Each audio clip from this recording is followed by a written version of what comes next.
Very unorganized this morning. All right, we are live. I think if there's anybody actually out there and you want to tell us whether or not the audio is fine, I'd be appreciative of that. So we're going to be talking about the terminal and the command line today on the LUG. If you want to join, the link should be in the video description. I think I put it in the video description.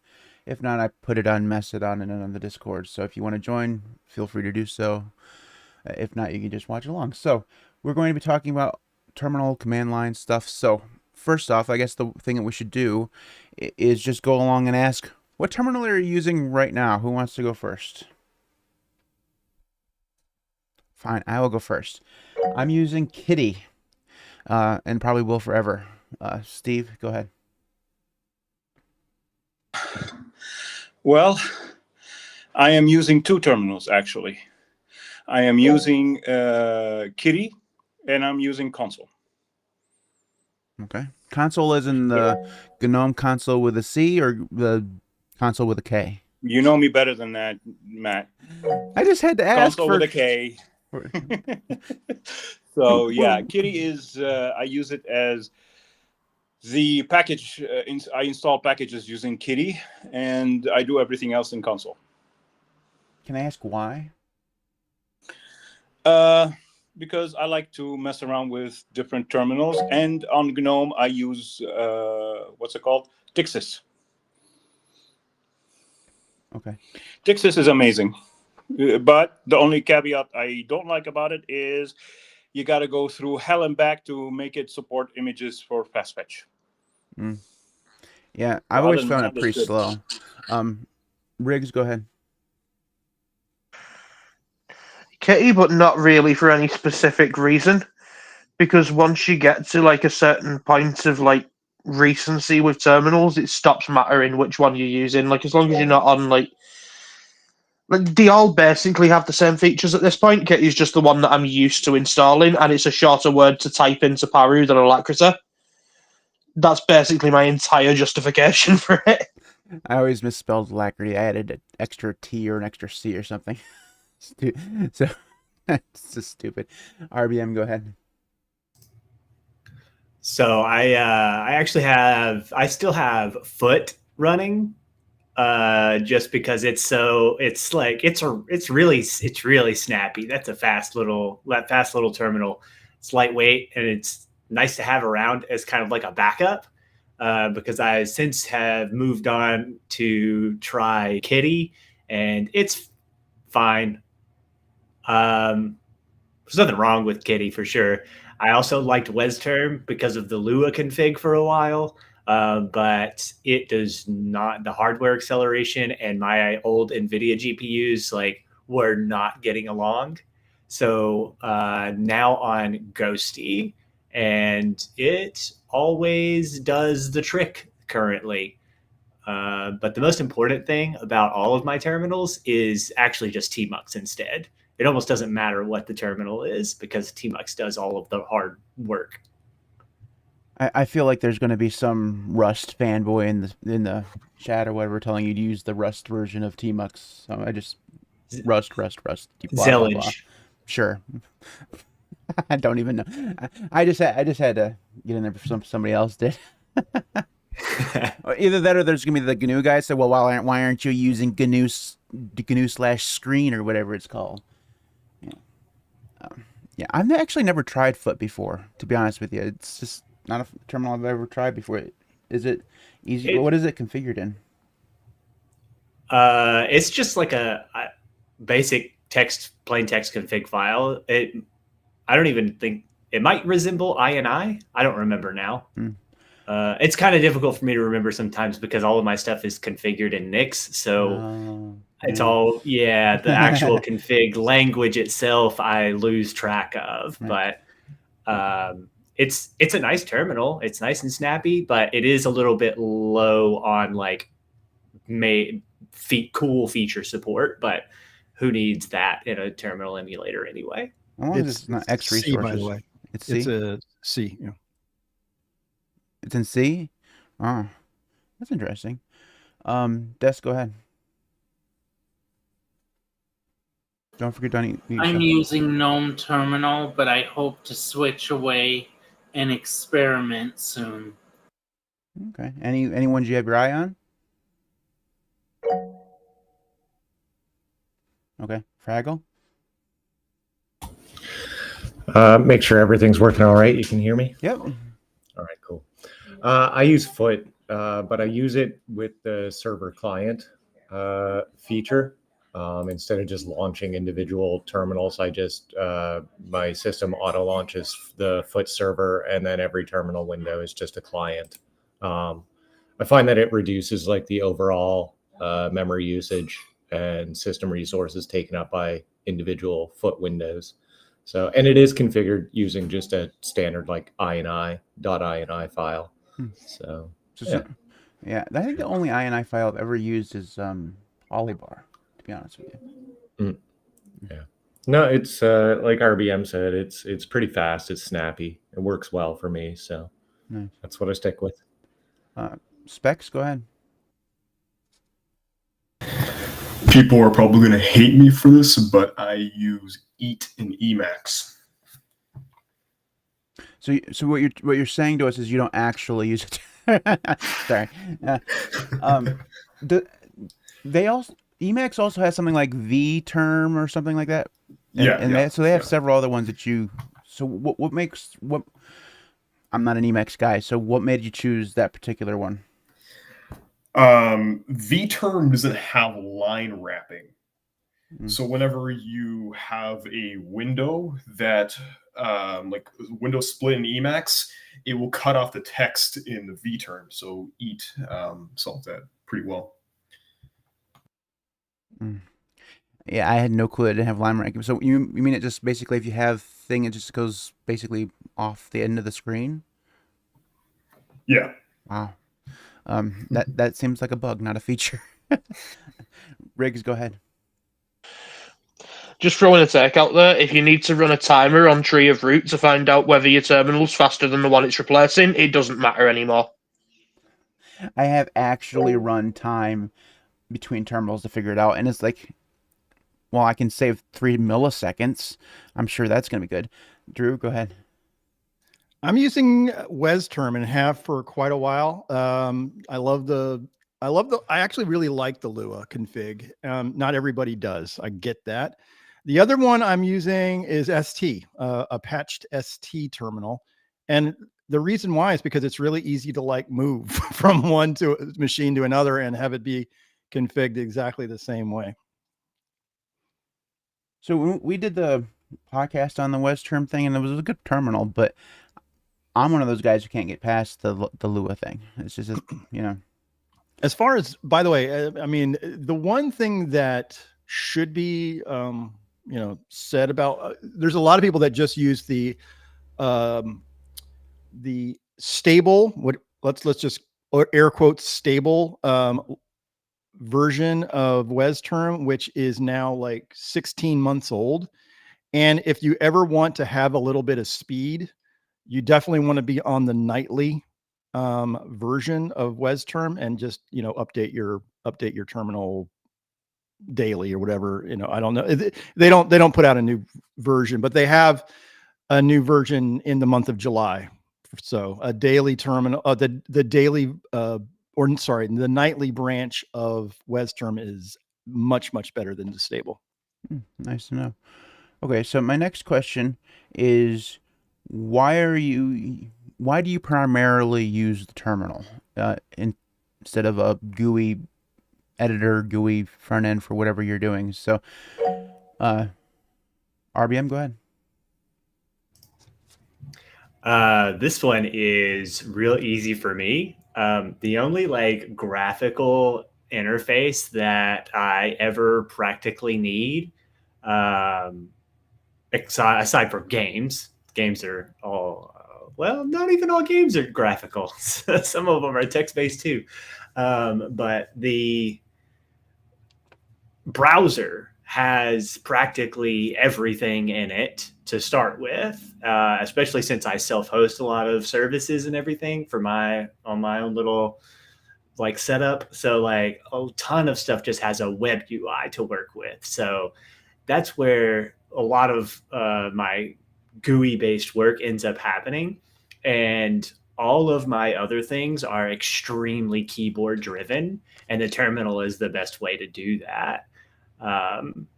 Like my file manager is Yazi, which is not how you're supposed to pronounce that, but whatever. How are you supposed to, wait, hold on. I'm sorry. How are you supposed to pronounce it? Pronounce it. Oh, it's like Yaja or something like that. Really? Okay. Yeah, I don't really understand too well. I think it's like Japanese or something, and I don't know. One day But we will Yazi have a is way easier for conversation. us white people to understand. Yeah. One day we will have a conversation about FOSS developers and their inability to name things so people can pronounce them. I'm looking at you, Tixis, by the way. Yeah, Tixis is a bad name. Yes. But I think the developer of Yazi is like possibly, you know, like I think it might be named in one of the languages that they know. I don't think English is their first native language or anything. It makes sense. But yeah, in general, like my workflows are all like keyboard driven as much as possible. And so the terminal is the best way to do that. And it's a lot easier to like make all of my keybinds match across all the different terminals and terminal based software and terminal UIs and everything. I can get like Vim like navigation keys and stuff in practically everything that way. But when you go to GUIs and stuff, you got to start learning theirs. They don't offer as many keybinds, as many shortcuts, or as many customizations to match. And I just really appreciate the keyboard-based workflow that I get out of the terminal, not having to shift back and forth to my mouse all the time. Makes sense. Steve?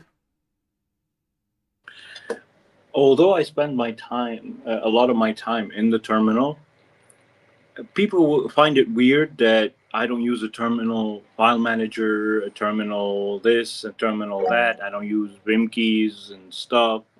I still use my mouse. And thank you to Microsoft for creating MS Edit. Now I am an avid MS Edit user, no longer a Nano user. Yay! Leveled up on that, but to me, terminals are amazing. It doesn't really matter what terminal you're using as long as you get your work done. And it stays out of your way, and that's how I do things. Like for a distro maintainer, people think that I use a million different apps. I do a different million things with different million different ways. If you look at if you come and look at my desktop and my config, you're gonna laugh your ass off. It's like the simplest config, the simplest everything. I'm a simple man of simple habits. So terminal. And that's why I created the toolkit as a TUI, not a GUI, because to me, terminal output is really important. That's why terminal is the way to go on Linux, as far as I'm concerned. Bagel? I use the terminal for just about anything and everything on my system. Music, calendar, notes, everything. I don't really have a whole lot of GUI apps that I use on a regular basis, aside from browser and Discord. Other than that, it's literally all through the terminal. Yeah, I'll go later. I have so many things to say about my servers because that resonates with me. Riggs, go ahead. So, like, over time, as I've been like switching to Linux and getting used to everything, I've found out that, you know, the terminal can make things faster, make things easier, but I'm going to confess to what I feel like a lot of us relate to, which is the initial reason that I decided to try and learn the terminal, which is it looks cool and makes you feel cool. You're doing mad hacker man stuff, and then you find out it's actually really efficient and it's a good thing to do. But the initial reason was just, that looks really cool, I want to know how to do that. And that's where it all starts. You know, I think that's actually true. you get nerd cred by using the terminal. I think that's just the truth. I mean, I have a card. Specs, go ahead. I personally use Terminal for just about managing my infrastructure with SSH. Everything else, like music, notes, file manager, that's all in Emacs. You know, SSH is one of those weird applications that's actually easier to use in the terminal. Like, it's kind of actually hard to use SSH in a GUI some places. So SSH is a good example of a terminal application. It's just, that's where you should use it. Drew? I think street cred is all. That's everything. It's street cred. It's why you use a terminal. No, actually, it's more efficient, guy. And I every time I'm using like a GTK or or any type of GUI, whether it be GNOME or KDE or what have you, I always man, just even updating is like a pain in the ass. And I think a little bit has to do with what we were talking about in terms of like keyboard centric against mouse centric workflow. As a keyboard centric user, it's a lot more efficient to go to the, like hitting your keybind to open up the terminal and go upgrade and have it do that really, really quickly. The other thing is, like, as far as system administration and like checking processes or using it for SSH where you're logging into a different machine, so good. Plus, you're kind of like, especially for those of us that like to tinker with scripts, having that kind of interface so that you can like not just write the script using some type of text editor, and sometimes using Vim is like the best way to do it, but the other is just like running that bash script in a terminal that allows you to automate some process that's really, really stinking efficient and cool for you as the end user. Those are all kind of like the checkpoints that you're like looking for, because I don't know about anybody else, but when you write a bash script and you can like run it from the command line and it does something that really helps you, it's such a satisfying experience. Absolutely. Yeah. Bash scripting is, it can be both incredibly frustrating because there's always that one time like, why isn't this fucking working? And then when it does work, it's like, oh, I did something really cool. RBM, go ahead. Yeah, so I totally agree with how everybody feels so super cool using the terminal as their like primary tool for workflow and everything. But like, it doesn't exactly make me feel cool, I guess at this point, because I'm so used to it as an elitist. It has been well over, I think it's been a year since I said that. Never going to get over it. Yeah. I just need to show off my elitism in the terminal. It's very important for me to feel extra cool. All right, I'm a year later. I'm sorry I called you elitist. I too am now an elitist because I now use NixOS. I have to be an elitist in order to do that. Yeah. Okay. Steve, go ahead. When it comes to bash scripting, I was proud of the only script I wrote with when I accomplished the only script I wrote without the help of ChatGPT. And it's an update script for Arch that supports Flatpaks, native packages, AUR, Rust up, firmware, and plus I used a lot of geeky syntaxing in it, so like matrixy lingo. I was so proud of that script, and it took me 1 hour, and that's all the street cred I need. A lot of users are loving it, and some people created aliases to run it separately from the toolkit, and it's an accomplishment. And I did all that, and that made me see how much of a terminal user I am. Although if you asked me like a couple of years ago, I would have told you terminal, nah, GUI for the win. But now I'm the complete opposite. No more GUIs, only terminal, because it's Drew said, it gives us street cred. Or like you said, Matt, it gives us street cred.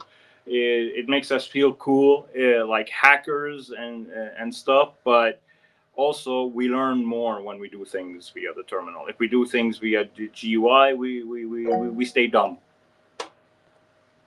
Yeah. So for me, I think I'm still at the point where mostly I use the terminal because it makes me feel like a nerd. Most of the stuff that I do could easily be done in the GUI, and most of the stuff I do is in the GUI. Actually, the only things I really use for the terminal for these days is editing config files because I use NVim, and then moving files around seems to be easier in the terminal.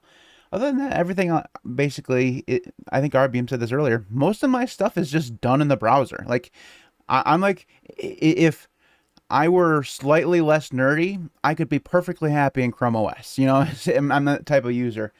I think that the thing is about, so like, I really enjoy, I could be perfectly happy in a file manager in the terminal. Like, I love Ranger. I think it's fantastic. But every once in a while, you just need to drag and drop something. And it's not easy to do in a terminal. So that's an area where I wish I could spend more time in there, but I end up having to have a graphical file manager as well. So and then my NVim config goes through periods of, man, this is working great, and man, this thing isn't working at all.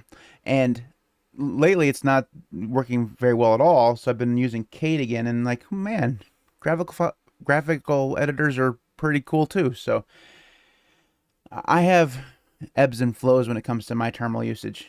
Drew, go ahead. No, I was actually going to ask you some more questions, because I know that you've used Newsboat and music player. I can't remember which one you use, but you know, you use terminal for music playing, for Newsboat, for a couple other things that have, you know, you could have used a graphical user interface. You chose to use the terminal, and I'm wondering if that has changed. Your workflow has changed. Your music is now off of your terminal. Or? Yeah. So I hardly ever listen to music on the computer anymore. Mostly it's done from my phone. Mm-hmm. And as for Newsboat, it's just easier to go into Fresh RSS in the web interface than Fair. it is to, because you can get Newsboat set up with Fresh RSS. It works fairly well, but the categories don't translate easily. So it just mixes everything together, and that really bugs me. So it's just easier for me to have, I have a pin tab with Fresh RSS, and I just go in there and read all the stuff there. Like I said, I don't know why I've transitioned to using music on my phone mostly now, because it's coming from Plex. I could easily use, I mean, I have the media folder NFS on this computer, so I could easily get a file man or a terminal music player like Keck or something. Q, I think is actually what it's called.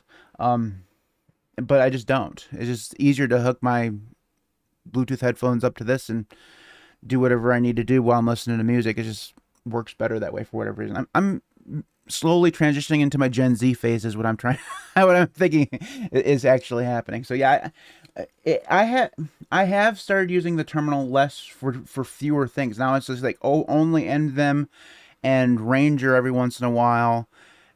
But even here's how much has changed. Like, you know, I used to be a big proponent of using like Pulse Mixer as my audio like management thing. I have Pavu control installed. I'm just using the GUI. Yeah. It's really weird for me, because it's like I'm becoming less of a nerd. It makes me feel a little sad. But what about your scratch pads? Are you using scratch pads still, or that would be? I do still use scratch pads. I don't actually have them working yet. I cannot get Piperland to actually work yet on Nix, but mostly that's for when I need to move a file around, because I think that's my primary use of the terminal right now is I need to move a file around, or I need to just get into NVim, because I still do most of my writing there when it's working. So those are like the only two things, and most of the time is in a Scratchpad because it's just nice to have it float down, and it works well with my ADD. I can pop it away when I need to go watch a cat video or something. So, Okay. Actually, true story. The cat video thing. So it happens. You gotta do cat videos things. RBM, go ahead. Okay, I probably shouldn't dwell on more of this since we probably have more questions. There's things that we want to get to, but you mentioned something about drag and drop with a terminal. And while that is quite frustrating and annoying to deal with, there is at least one tool for X11 and one tool that works on Wayland that I know of. Yeah. One for X11 is called Dragon. Mhm. Like the fantasy dragon, and then one that works on Wayland is Rip Drag. And I don't know how to best integrate it into a workflow or anything yet. Have you used it? Yeah. You Does just it work better than Dragon? Because the Dragon implementation wasn't very good. It was hit or miss, shall we say? At least when I used it. Well, I don't have many things that that I can drag and drop into. Like, again, I don't have a lot of like graphical applications to drag anything into or out of anyway. So I don't use it a lot, but and also when I do need to like put something in to an app, it'll pull up the portal, and I just use the file chooser portal instead, because it's pretty much automatically built into everything these days, at least as far as what I use.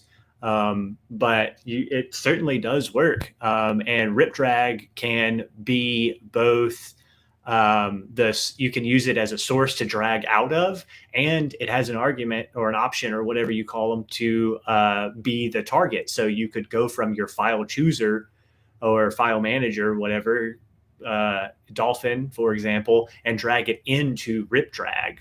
But again, I'm not sure the best way to integrate it into your workflow. I just run it from the command line when I need to do that, and just like Rip Drag and then path to a directory or whatever, and then it lets you start grabbing stuff. But there's probably a much nicer way to actually integrate it.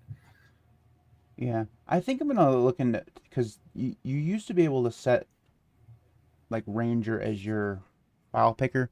I don't know whether or not that's still something that you can do. I'm gonna look into that, because the more I think about it, the less I feel like I actually need a graphical file manager. Because in Wayland, so many apps are so siloed because of the portal stuff. A lot of times you can't drag and drop it all anyways, because like I can't drag to Vivaldi. It's just not, it doesn't work. Now I could probably get into FlatSeal or whatever and give it permissions to have access to everything, but as is, I just end up doing what you say, is just opening the file picker. If I could get rid of the GNOME file picker, I'd be perfectly happy. All right, so my next question for you guys is, what is your most used command line application, do you think? RBM, you want to mute yourself there, man? Thanks. So, Steve, go ahead. My most used command line application. I don't know if this counts, but it's my toolkit. It's all command line, 100%.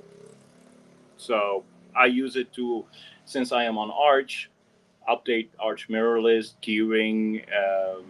I use it because I included so many troubleshooting tools in it. This is the most I use on a daily basis. Other than that, it's PKG build. I keep building packages. Those are the two most used for me. Okay, Specs, go ahead. Does sudo count? Yeah, technically you can't just use sudo, but I suppose. What What are you what are you sudoing there, Specs? Are you doing a lot of stuff? Whenever I need to edit some kind of file with root. Yeah. Some I thought you were doing something there Or spectacular, like go into the to root to the root user using sudo -i. George Castor in the chat says sudo dash is his number third. His is third most used.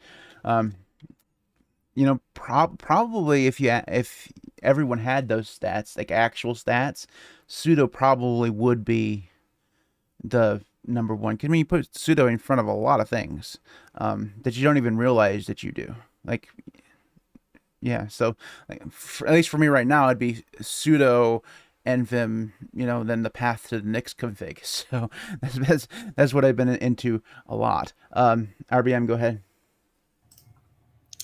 Actually, I almost never ever invoke sudo on my workstation machine or in my server, because I have everything running under on my workstation. Everything runs under my home user. And since I'm on NixOS with Home Manager, everything is installed inside that like setup more or less, and I almost never have to elevate to root for anything. And then on my server, same. It's all running under Podman, like rootless completely. Every service is Podman rootless. So I just have a specialized like siloed user set aside for that. And I actually use machine CTL to log into that instead of sudo. So that's one that I use a lot, is machine CTL to invoke my user shell as the container user on my server. But the most used terminal application is I'm going to exclude tmux because it runs on all of my terminals for everything all of the time. And the other one is actually just NeoVim, because everything is configured with a text file. So when I need to get in and do something, I just have NeoVim to work with, and I almost don't need any other applications a lot of times. It's kind of wild. Yeah. Specs, go ahead.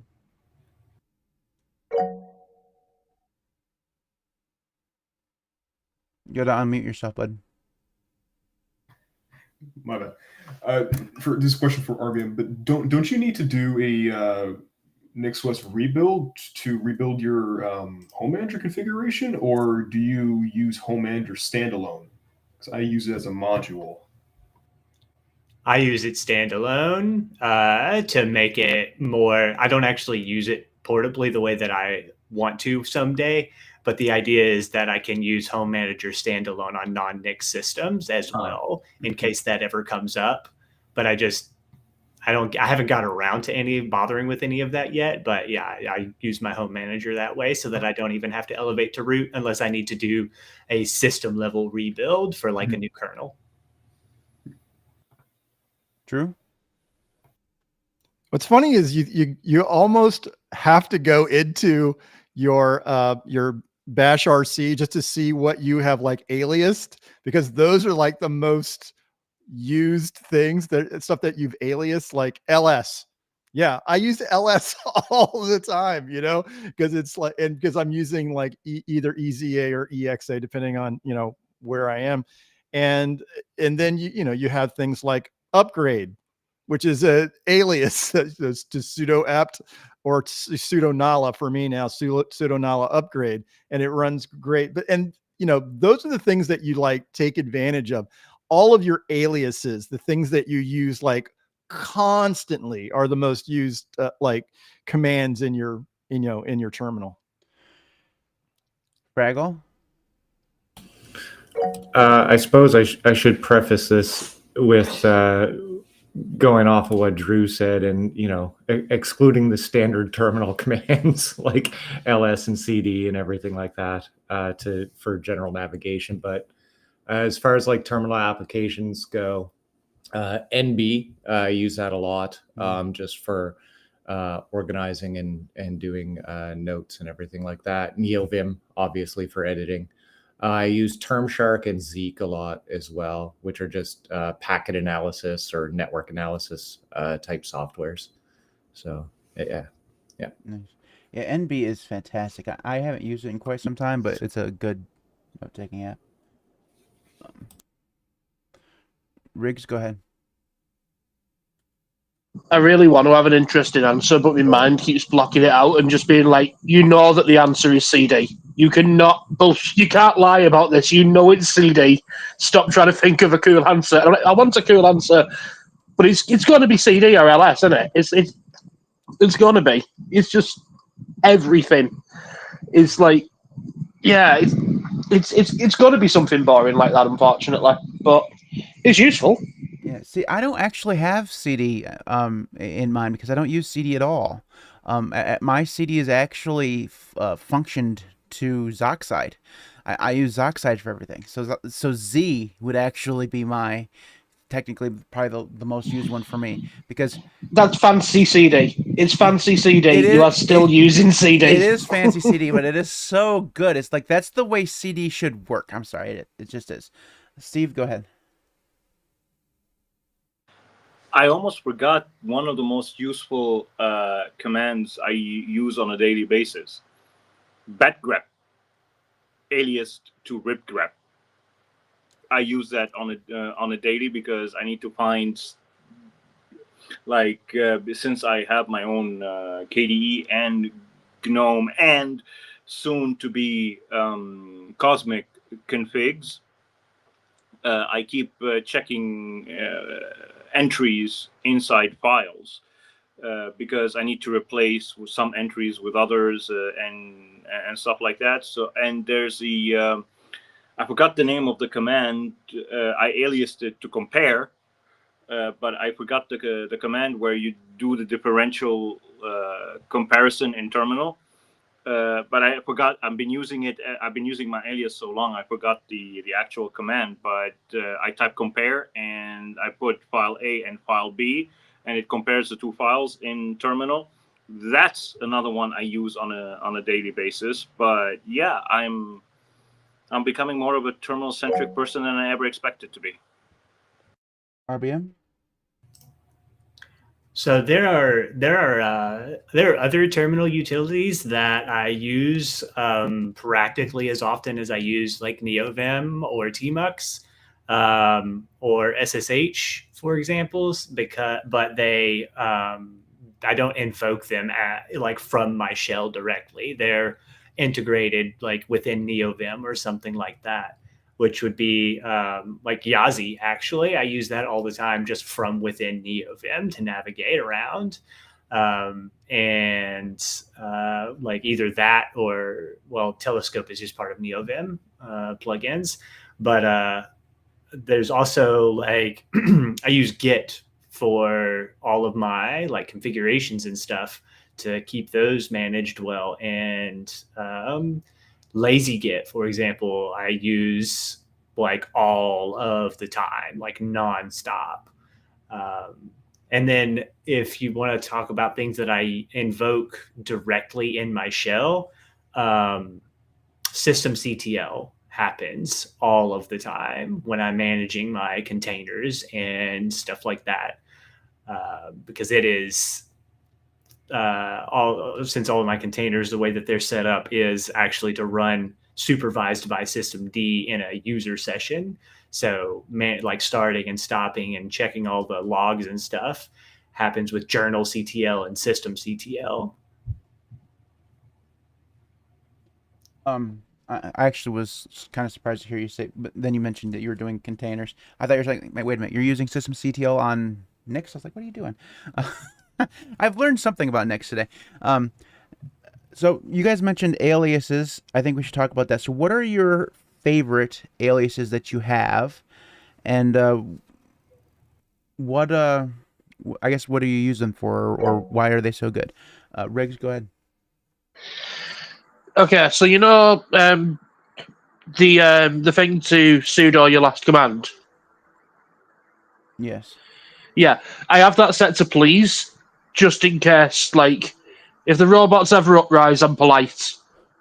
So if, like, put a command in, forgot to do sudo, tells me it won't do it, please, then it does it. That's actually I was clever. very proud of the silly humor for that one. It was weird to alias though, because you need to alias sudo with a space after it because of some weird thing of how it reads it. So it takes like 3 separate aliases to make it all work. It's weird, but it works. I wonder if you could solve that with a function. I don't know. Okay. Possibly. I tried it like 2 days into switching to Linux and never went back to optimize it. So I probably did just. It was basically this isn't working. Google. Okay, now this is working. There probably is a much better way to do it though. So my favorite ones are obviously I have a function for up. I have a function called NT now that basically allows me to just create a scratch note. So just get into it, create a note, saves it in a directory so I can go file it later. I have obviously Drew. I'm very curious as why you use the whole word upgrade when you could just use up. I'm just a better lazy person than you are, apparently. So, like, there was no way I was spelling the whole word. I also have one for I have a backup script that uses Borg, and there was no way I was typing out the entire thing, because then I'd have to remember the IP address and the location of the repository and all this stuff. I just use BU. It's so much easier. So those are the few that I like. I also have. I'm trying to think. Oh, I have the entire Git suite, like alias to just G and another letter. So Git push is GP, Git pull is I don't actually remember what Git pull is. I don't pull very much. So there's a whole bunch of that stuff. I think that those kind of things are pretty common. CD ... to go up 3 levels. I think a lot of people have those. Promise Unix, go ahead. I think maybe you should make one for sudo nixos rebuild switch. I have an alias for that, or a function for that actually already. So yes, and SW now rebuilds Nix, and NXC goes to the configuration file and opens it up in NVim. So yeah, that took me about 30 seconds to realize, man, I've been to the configuration file exactly 100 times in the last 40 minutes. So I need to not have to type this all out every time I need to do it. So yeah, that didn't. I definitely alias those things, and I'm sure by the time I get done with this challenge, I will have many more Nix stuff. It physically hurt me though to have to comment out all of my zipper stuff. Like that was a sad moment for me. Like, oh my god, I'm not gonna be using zipper anymore. Very, very upsetting. Specs, go ahead. I'm just curious what shell everybody uses, because I honestly don't use half of my aliases anyway, because I use fish and the auto completions just pop up. So I have a lot of aliases. I just don't use them. I think Bash is going to be the most common answer, but we'll let people answer for themselves. You're still number one, Specs. I don't know why your hand is still up, but you still got more to say? No, Prompts Unix went. My aliases are L for ls-la, because I use that command a lot. And then I have a alias for Nixos rebuild switch. That's a NS, and then Nixos rebuild switch test, which is ns-test. And my shell I use is ZSH with auto completion. Nice. Riggs? Just got to point out the flaw in the like 2-letter aliases, because like the first examples you went to was git pull and git push, which are both GP. So maybe that's why Drew's going full word upgrade instead of just UP, because it starts to double back on itself and cause problems. But for the shell thing, currently Bash, but if I get like really bored in the next week, I am thinking of looking at fish. I tried ZSH and the config's just terrible out of the box, and it's like, okay, I could spend like 4 hours tweaking ZSH to like basically do what fish does, or I could look at fish. And also, I run Kitty, so it's thematic. Kitty likes fish. Stole that from someone in here, but yeah, Bash at the minute, but looking to switch maybe. Fraggle? I don't have a whole lot of aliases. I use EZA. I used to use EXA, but you know, it's depreciated now, I suppose you could say. So those are all alias to your typical like LSLA type of commands. My most useful ones, though, I have a couple FZF functions that I alias just for quickly finding, navigating, and everything like that instead of manually typing out FZF commands. And they work really well. So yeah, and I just use standard bash. That's it. RBM, go ahead. So I actually also use Fish, and it's nice. But with Fish, I don't use any aliases because it actually does these like shell abbreviation things instead. Which so they'll auto expand like when you press space or whatever after you type in whatever the quote unquote alias would be. And there's one in particular is really cool. But first, I have actually RM. I I have that one abbreviated or aliased or whatever you want to call that to gtrash put to use because that's a terminal command line version of having a recycle bin. And have definitely filled up my disk before with recycle bin from gtrash. And it is frustrating sometimes when you've deleted all of your files that you meant to delete, and then you're like, but I'm out of disk space. Where is it all at? It's in your trash bin. But I also have one that is, I think, particularly interesting. There's one I use called bat help, which is using that bat with the like language syntax thing set up for help output. So you get some coloring and syntax highlighting on the like the -- help output. And I combine that actually with a shell abbreviation that expands the -- help anywhere in my command line to pipe the standard error into the bat help. So every time I type -- help, I get it syntax highlighted. And I would definitely recommend that if you want to try that. It's very cool. I love it. It works awesome. Don't try to use -h because -h is that one will overlap with all kinds of other actual flags and command line options and stuff. But the -- help expanding to pipe it into bat help makes reading the help output a lot easier to parse. That would actually pretty cool to have the color stuff in help. Though half the time I forget that the help stuff exists and then just go to Google and ask for help. GNU to Linux, go ahead. Nothing saves more time in the terminal for me than hitting C for clear and Q for exit. That's it. You know, I used to have C alias to clear, but I just got used to using Control L. But yeah, I completely get that. Steve, go ahead. Am I the only one here who has 362 aliases? I alias everything. I alias everything. Update for sudo pacman -s, search for sudo pacman -qs, dldz to go to my downloads folder, to cd into my downloads folder, docs to go to my documents folder.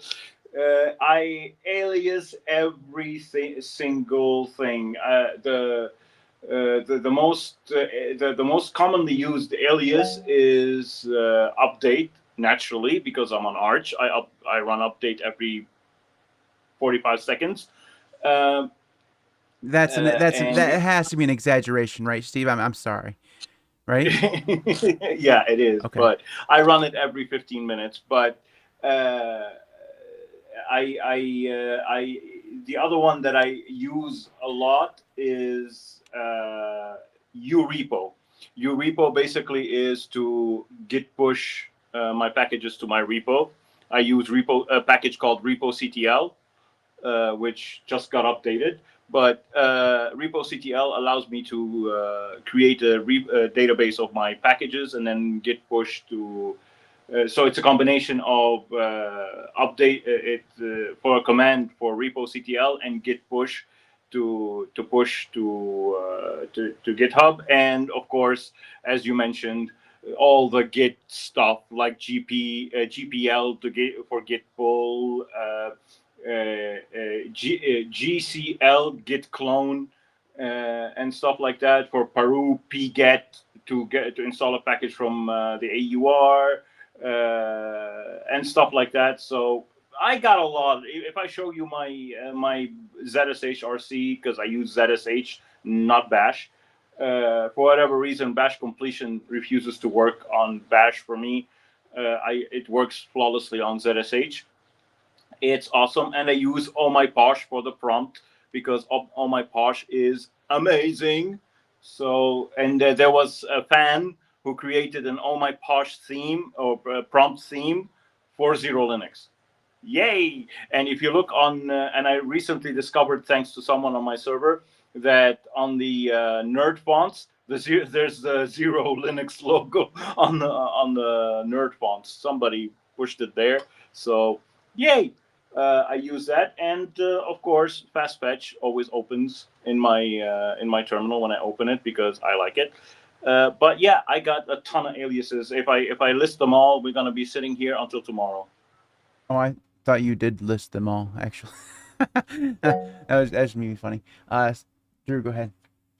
300 aliases later, Steve is still talking.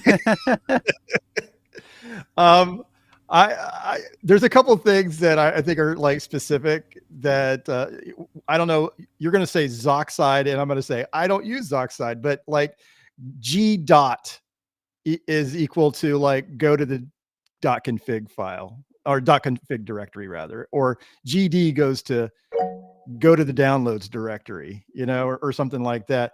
But I use a couple things that are specific, like GDW means go to the .config/sucklist/DWM directory so that I can use my other alias, which is remake, which is the remove the config.h and sudo make, and make and sudo make clean install. And those are the things that I'll use kind of like quite a bit that are just got very specific to my workflow. Now who's weird? Yes, thank you. Drew, I just want to commiserate. You're not weird. I actually have something very similar to that, and I don't use DWM anymore. So I would actually. I'm very frustrated now because if I had my scratch pads, I'd go look and make sure I still have it. I'm sure that I actually do still have that exact. It may not be the same like wording or whatever, but yeah, it's good stuff. Riggs, go ahead. I just realised when Steve said that he runs Pac-Man stuff every 45 seconds, he might not be exaggerating, because there's a thing, and I believe Steve used this because I think we spoke about it before, where you can have a thing in your bar that basically, like, in the background every minute checks for available updates on Pac-Man. So if you count background stuff like that, it's very possible he is actually running it every 45 seconds. I mean, I think I actually had something like that in the bar at one point, but I don't think I ran it very often, like every day maybe. Like I think that's where I went, was every 24 hours. They just sent it as a cron job to get the number. But granted, I was on Zipper at the time, and the Zipper, at least at that point, was phenomenally slow. So it took like a minute and a half to figure out how many updates there were to be had. So all right, so my last question actually for you guys is, because RBM uses TMUX, does anybody else actually use TMUX or any other terminal multiplexer, and would you like to share your experience about what that is and why you use it? Anybody? Because I've used TMUX in the past, but And I should use Tmux because definitely just that resume feature, like if the SSH thing or the terminal gets closes and you want your SSH not to get broken. I mean, it's really a great feature, but I don't. Promix Unix, go ahead. I use Zellage. I like the history thing. I can just pull it up into Helix and do whatever I'm doing. So I use Zellage, and that's basically why, but the main reason why anyway. So you didn't choose it just because it was written in Rust? No, I got pissed off at Tmux and was looking for another, just a coinky dink. It's written in Rust. That's okay. It's just like every time I mention Tmux on the channel or in a comment or whatever, like, oh, you should use this because it's written in Rust and it's faster. I'm sorry.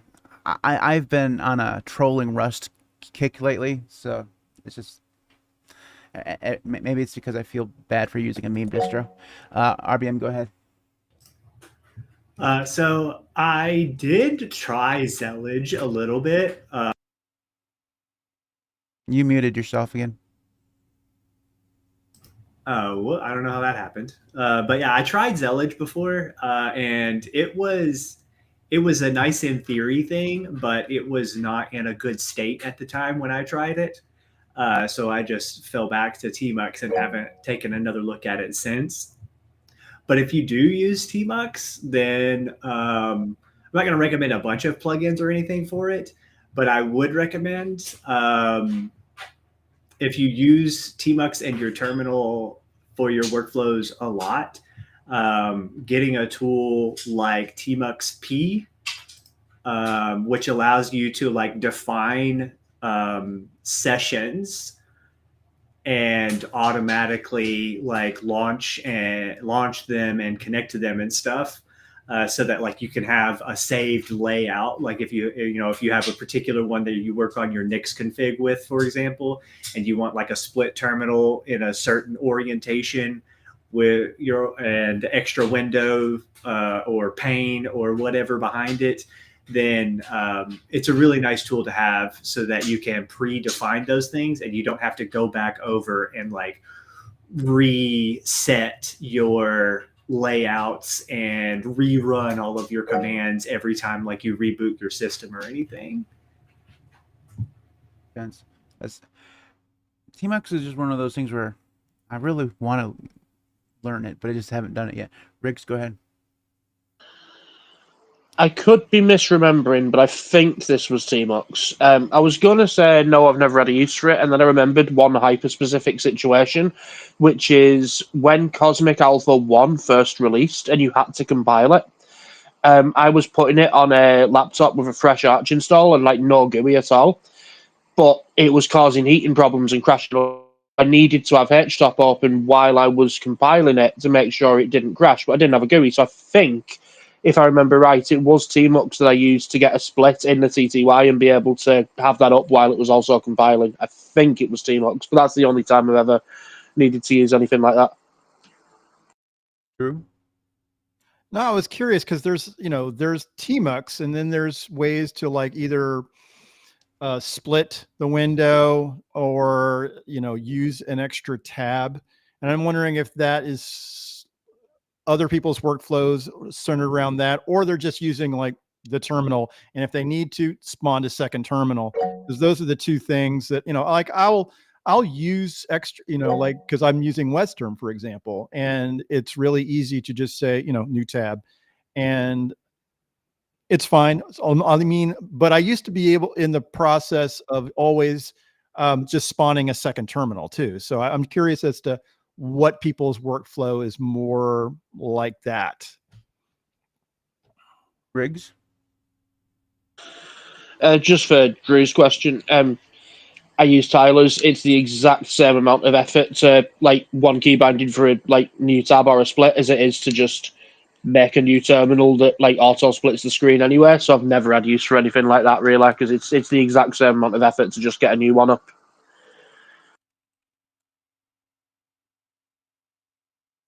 RBM, go ahead.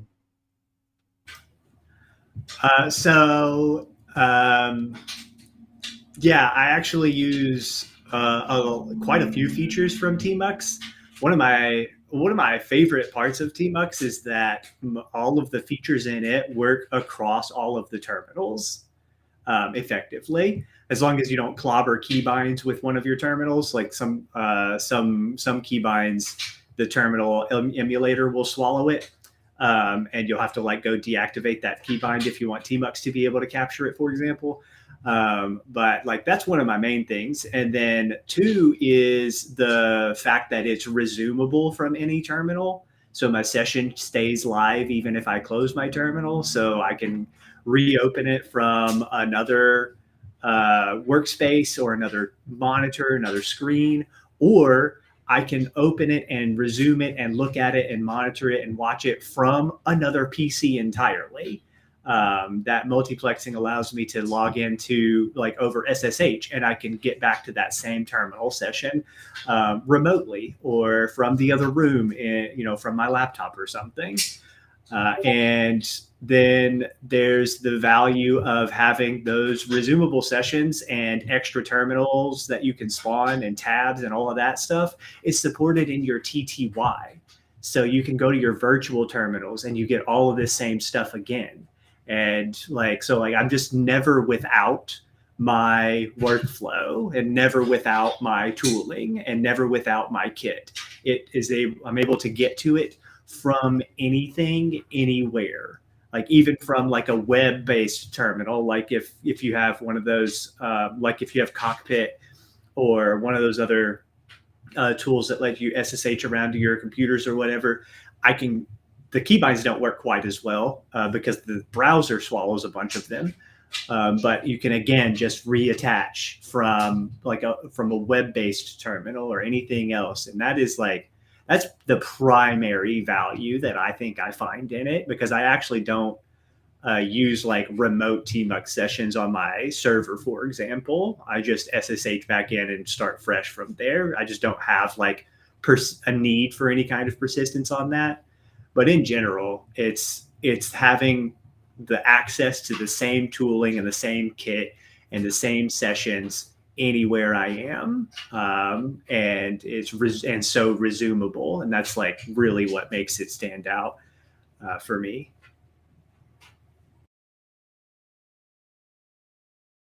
Okay, so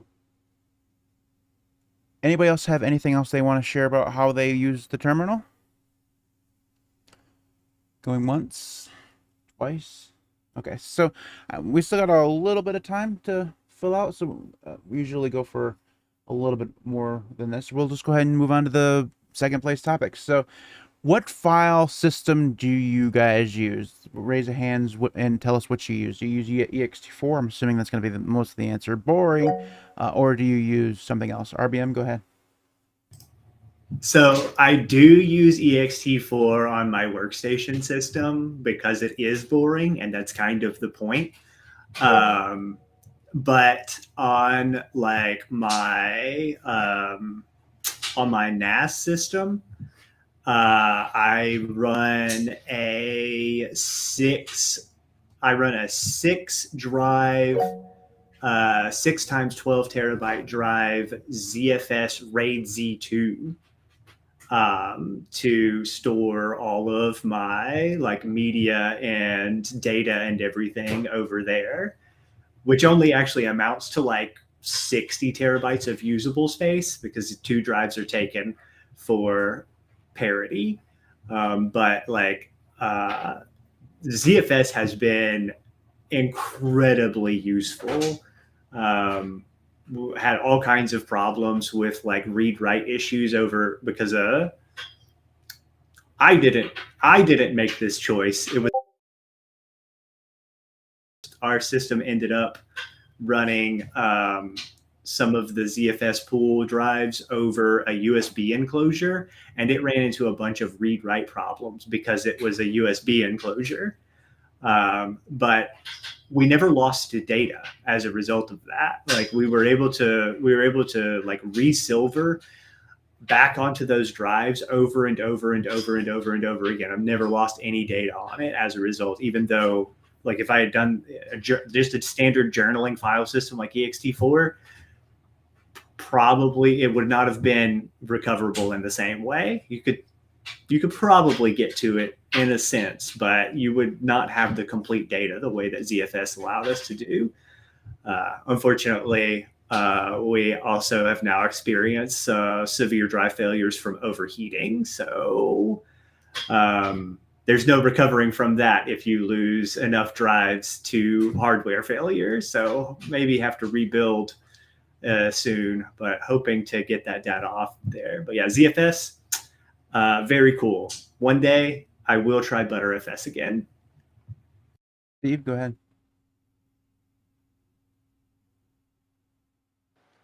Yeah, I use XFS because we have a Silicon Graphics, and I want to celebrate that we have one rotted to death in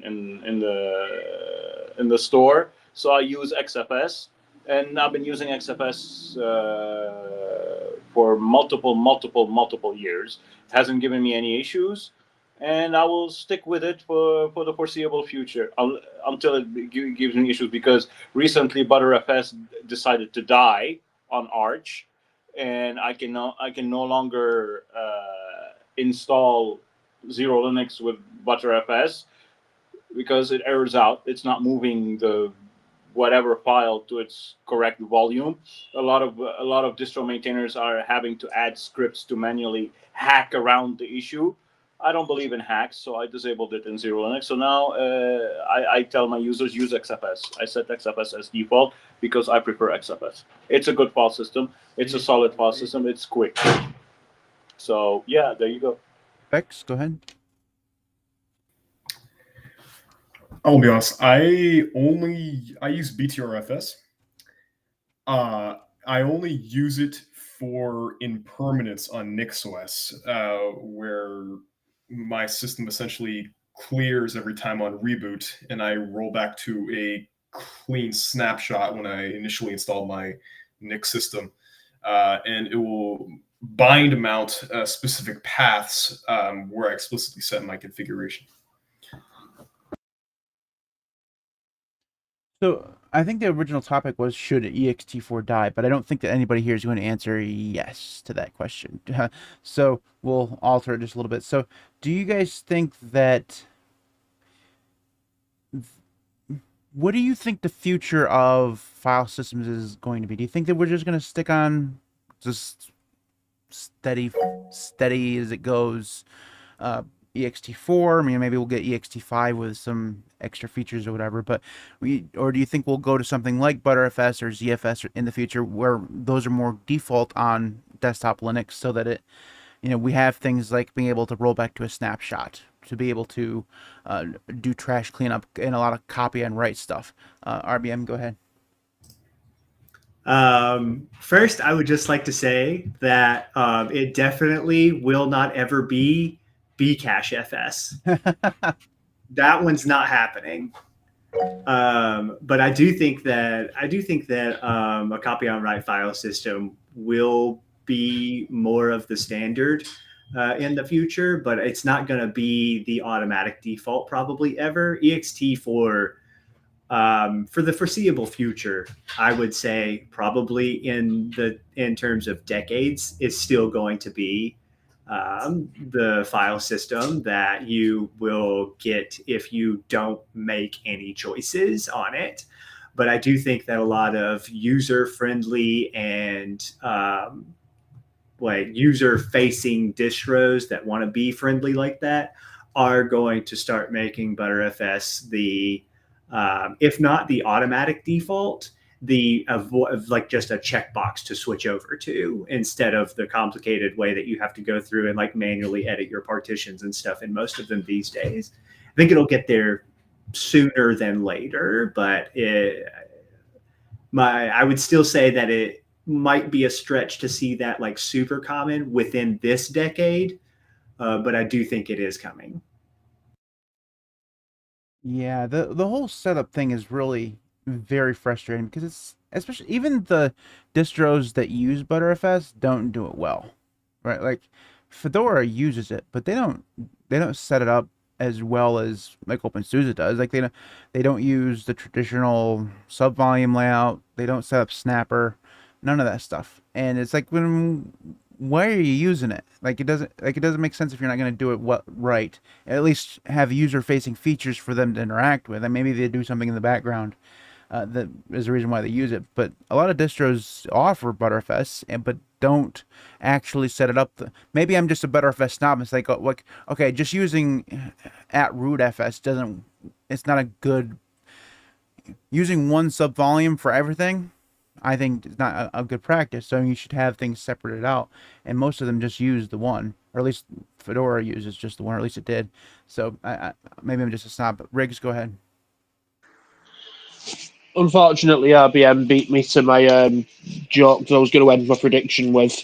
But I was going to say, yeah, like by the nature of like Linux and choice, we're probably always going to have like the simple stuff and the more featureful stuff. So I don't think it'll ever completely replace the ext4 or 5 or whatever it ends up being by the time this happens. I think we'll probably still have both around. And then before RBM beat me to it, I was going to end by predicting that whatever time period we're talking about, the BTRFS guy's still going to be arguing with Linux. Yeah, that's just pure fun drama. It's good stuff. So who here's actually used BTRFS or uses or has used BTRFS in the past? And is there a reason why you don't use it now? Promise Unix, go ahead. Oh, I have all, I don't know, 8, 9 of my systems run BTRFS. My Pi runs it.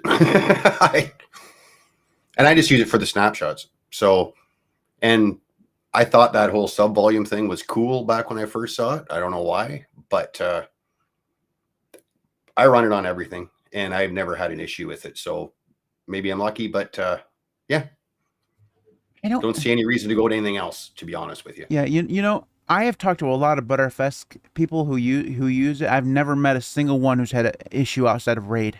Like not a single one. Like if you use RAID, yeah, you're gonna have problems because it doesn't support certain RAIDs out of the box, or even at all. And even the developers will admit that. But everybody else who just uses it as a normal file system, like on OneDrive, I've never met a single person who's had a problem. Now they've had file loss issues because of personal things, or user error or hardware failures, but those things happen on every file system. Go ahead, Promise Unix. Go ahead. Because everything's just me using it in the house or the family, I've never needed a RAID. I have, between snapshots and backups, I don't really need that, whatever you want to call it. That my system can, any one of my systems can be down for an hour for me to pop something else back up again, I guess is what I'm getting at. So I've never used RAID, so I can't say anything about it on BTRFS, but BTRFS and sub volumes, rock and roll. Yeah, I have some RAID going on, but that's not because of redundancy or anything. It's just because I wanted to combine the drives into a bigger drive. So honestly, it's what was funny for me right now is that I have no, other than my laptop has OpenSUSE on it, and it'll remain to have that. But at the moment right now, I'm using ext4, which is a weird place for me to be because that's what NixOS defaults to for the main partition. So overall, I think I agree with you guys that it's eventually maybe going to happen, but it won't happen anytime soon. What really surprised me was that I actually might have been George that told me this, that Red Hat doesn't use BTRFS, but Fedora does. It just that seems incongruous to me. Like it seems like it should have been. There's this idea that BTRFS is still very much a beta piece of software, even though it's been around for a long time, and I think that's what keeps a lot of distros from trying it out and giving it and making it more of a first-class citizen than what it is, because there's that stereotype that it's just all your data is gonna go away. Drew, go ahead. Well, it's a question for you though, Matt, because I know that you use BTRFS when you were on OpenSUSE, but is OpenSUSE, is it like default ZFS if you're installing OpenSUSE like right out of the box? Because I seem to remember that was the case. Is that not? No, for the root file system, they use BTRFS by default. And then if you select a separate home partition, you can choose what you want, but I believe BTRFS is like the first option as like an option. So yeah, it's BTRFS by default. Now it may have been something different in the past, like before I was using it. I don't know what that would have been, but the entire time I used it, BTRFS was the primary choice. And I mean, I know I'm come across as OpenSUSE fanboy a lot of times, but just having Snapper installed out of the box just like changes everything. Like, it's so good. It really bugs me. Like, I don't know. Somebody else was talking maybe before we started recording about CatchyOS. I don't can never pronounce it right or what it's supposed to be. Supposedly they use BTRFS. I don't know if they have Snapper out of the box. So maybe they're like the only other one that I know of that actually does that. But yeah, OpenSUSE for me set it up perfectly. Has separate sub volumes, has a separate snapshots sub volume, so everything's there off to the side. And if you have another BTRFS drive, you can actually back that up to another drive very easily with BTRFS send and receive. So that kind of stuff is cool. But like I said, it's like the only distro I know that does it the way that I think that it should have been done. So do you guys have anything else to say on the file system thing, or are we gonna kill this topic as well? Going once, twice. Okay, so I think we're gonna go ahead and wrap this up here. We went for an hour and 17. It's a little bit shorter than normal, but sometimes you have topics that just can't go on forever, and we didn't actually find any tangents to have today, which is weird. Normally we have tangents, so I think that's... Oh, Promise Cunis, go ahead. I just on a...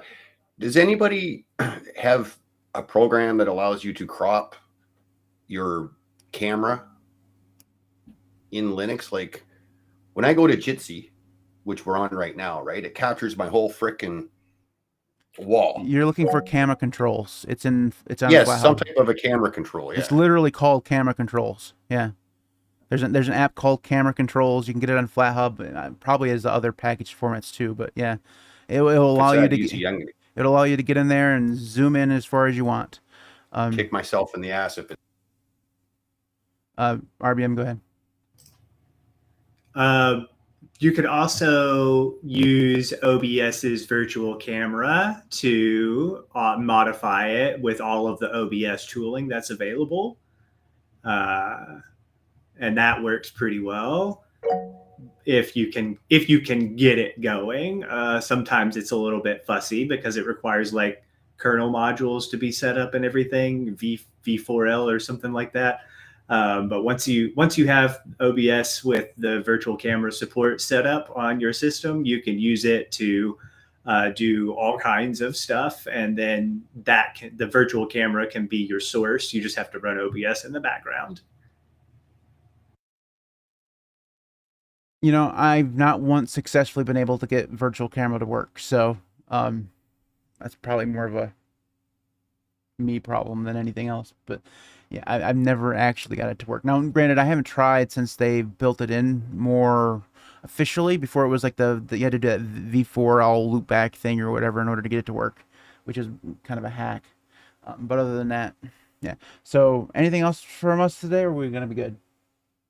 Okay, so thank you everybody who watched us live. We do really appreciate you joining us live. We do 2 Linux user groups every month. The first one is obviously this one. This is the early one. We do this at 11:15 a.m. Eastern time every second Thursday of the month. You can join us live at the link that I usually tweet out or post on the Discord, or usually in the stream as well. So you can join, or you can watch the stream. We do stream this every single time. Our second lug is the 4th Thursday of every month. That's at 8:15 p.m. Eastern time. We do an early and a late. That way we can catch as many people as possible. And we let the community vote on the topics. So if you ever see a dud topic, it's the community's fault, not my fault. Anyways, you can always watch us live. If you can't join us, we stream it on the Linux Cast. Make sure you leave a like and all that kind of stuff. So thank you for watching. If you're watching this afterwards, pleased to see you as well. So we'll see you guys next time.